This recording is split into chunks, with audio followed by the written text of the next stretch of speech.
السلام علیکم۔ عید کا دوسرا دن اور سیدھا امی کے گھر کا دروازہ پر اور لگا ساری خوشیاں میرا وہی انتظار کر رہی۔ سچ بتاؤں عید جان سے نہیں ماں سے ہوتی ہے۔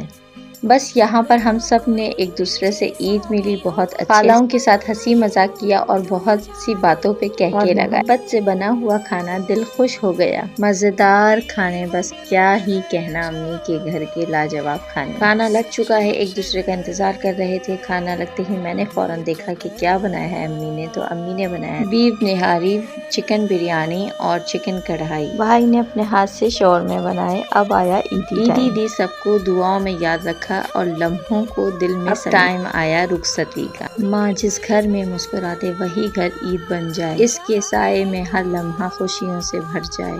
ماں کے بغیر عید ادھوری ہے، ان کے ساتھ ہر لمحہ خوشیوں کا خزانہ ہے۔ ملتے ہیں نیکسٹ ولاگ میں۔ اللہ حافظ، عید مبارک۔